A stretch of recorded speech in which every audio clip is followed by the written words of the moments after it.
एक बार की बात है कि एक बहुत ही बड़े गांव में दो चार इंसान रहते थे, जिसमें रामू गांव का बहुत ही शैतान इंसान था, जो कि गांव में सबको परेशान करता रहता था।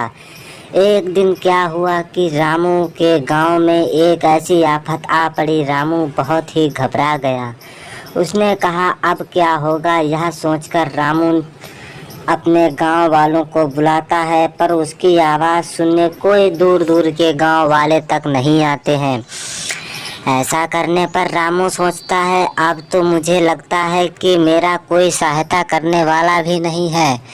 तो यह रामू को बर्दाश्त नहीं हुआ और रामू ने कहा बाबा जी के पास मैं जाता हूँ और बाबा जी को अपनी कुटिया के बारे में बताता हूँ, तो चाहे वो मेरी मदद कर दें। ऐसा करने पर उसने कहा ठीक है, मैं बाबा जी के पास ही जाऊंगा। वह सोचकर बाबा जी के पास गया और बाबा जी अपनी कुटिया के पास में बैठे हुए थे। इतना सोचने पर वह बोला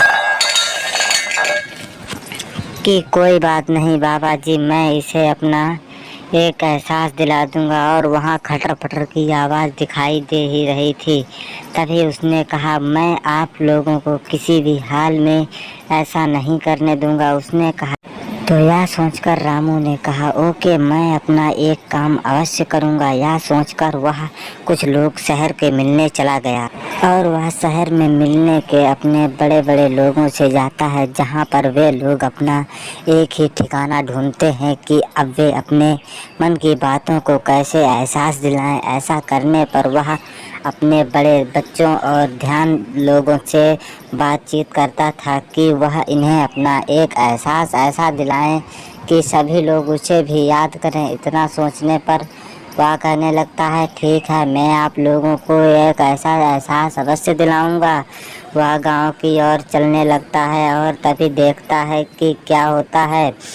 गांव में उसकी पत्नी भी उसको इतना सपोर्ट नहीं करती है जितना कि वह खुद को अपना मानने लगता है। और वह सुबह उठता था रोज़ाना अपने गांव के और घर के बाहर झाड़ू लगाता था। तभी उसकी पत्नी भी उससे नाराज़ रहती थी कि तुम ऐसा क्यों करते हो। इतना सोचने पर वह उन्हें बताती थी। कभी वह बेलन लेकर हाथ में आती थी और कभी उसके पति तो पूरे गांव में झाड़ू ही लगाते थे। तो अगली कहानी के लिए प्लीज़ आप लोग सपोर्ट करें, चैनल अवश्य सब्सक्राइब करें। ऐसा करने पर उन्हों लोगों ने गांव के एक छोटे मोटे आदमी को बुलाया और सभी लोग उससे अपनी बातें कहने लगे कि गांव में आजकल बहुत ही बड़बड़ाहट चल रही है। ऐसा कहने पर किसान ने कहा कोई बात नहीं, मैं तुम्हारी समस्या का समाधान करता हूँ।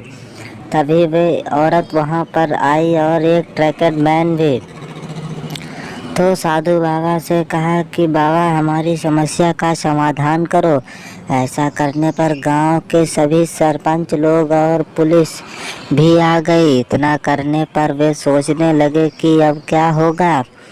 यह सोचने से पहले वे कोई कदम उठाते इससे पहले उन्होंने कहा सुनो, अगर आप लोग हमें कुछ करने की समस्या का समाधान बताओगे तो मैं ये पूरा कर दूंगा।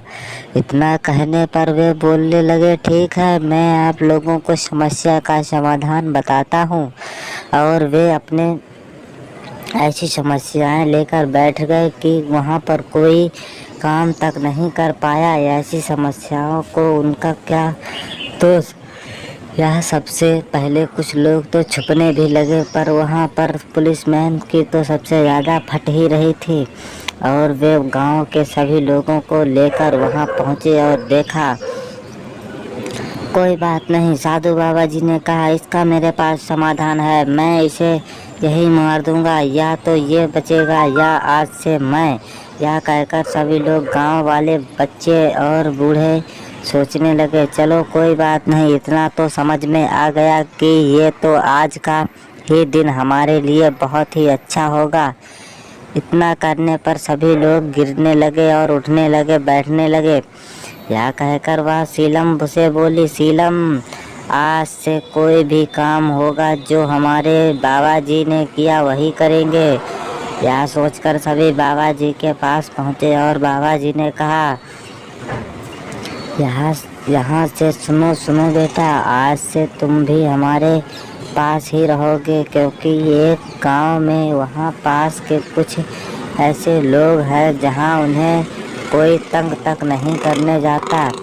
यह सोचकर उसने कहा, ठीक है, मैं आप लोगों को भी लेकर चलता हूँ। इतना सोचने पर वे वहाँ पहुँचते हैं और कहते हैं, एक मुझे लड़की और बच्चे ने बताया था कि यहाँ पर कोई ना कोई छाया रहती है।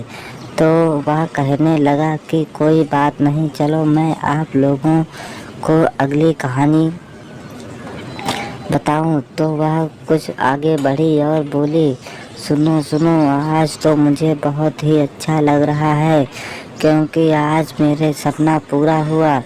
तो प्लीज़ आप लोगों को अगर कहानी अच्छी लगी हो तो आप लोग चैनल सब्सक्राइब करें और बेल आइकन ऑन करें। अगली कहानी देखने के लिए सब्सक्राइब करें और ऐसी ही मज़ेदार कहानियाँ मिलती रहें।